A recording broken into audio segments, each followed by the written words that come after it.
మీరు ఇప్పుడు వరకు మనం బ్రెస్ట్ క్యాన్సర్ అనేది ఓన్లీ లేడీస్లో మాత్రమే వస్తుంది అనేది ఎంతవరకు జెంట్స్ కూడా ఏమైనా పాసిబిలిటీ రిస్క్ ఉందంటారా?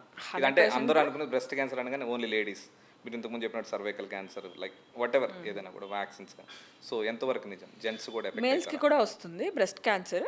మేల్స్లో కూడా రొమ్ము క్యాన్సర్ అనేది పాసిబిలిటీ. సో వాళ్ళకు కూడా గైడ్లైన్స్ ఆల్మోస్ట్ సిమిలర్ ఉంటాయి.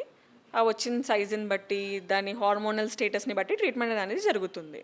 మేల్స్కి కూడా వస్తే మనం జెనెటిక్ టెస్ట్ చేయించాలి, ఫ్యామిలీ హిస్టరీ కూడా కనుక్కోవాలి. ఏమైనా మదర్కి ఉన్నిందా, ఏదైనా ఫాదర్ సైడ్కి ఎవరికన్నా ఉందా, బోత్ ఫ్యామిలీ హిస్టరీ కనుక్కొని వాళ్ళకు కూడా జర్మ్ లైన్ BRCA1/2 టెస్టింగ్ చేయిస్తాము.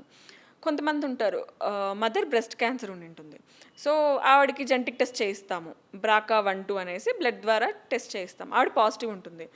సరే మా అమ్మాయికి టెస్ట్ చేస్తే అబ్బాయిలకి ఏం అక్కర్లేదు కదా అంటారు. అట్లా అనుకోలేం, అబ్బాయిలకు కూడా మేల్ బ్రెస్ట్ క్యాన్సర్ వచ్చే అవకాశం ఉంటుంది.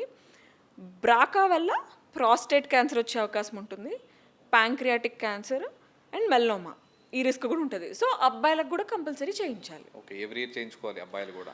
ఇది వన్స్ ఇన్ లైఫ్ టైం చేయించుకుంటే సరిపోతుంది. ఓకే, ఏ ఏజ్లో చేయించుకోవాలంటారు మేడం? సో ఫస్ట్ ఎప్పుడైనా పేషెంట్ మన దగ్గరికి వస్తే ఆవిడికి చేయిస్తాం. ఆవిడికి చేయించి వాళ్ళు పాజిటివ్ వస్తేనే వాళ్ళ సిబ్లింగ్స్ తోబుట్టులకి, నెక్స్ట్ ఆఫ్ స్ప్రింగ్స్ అంటే పిల్లలకి, ఇంకా పేరెంట్స్ ఉంటే వాళ్ళకి చేయించుకోవడం బెటర్. ఫస్ట్ వీళ్ళు పాజిటివ్ ఉంటేనే వాళ్ళకి అడ్వైస్ చేస్తాం, డైరెక్ట్ వాళ్ళకి చేసే.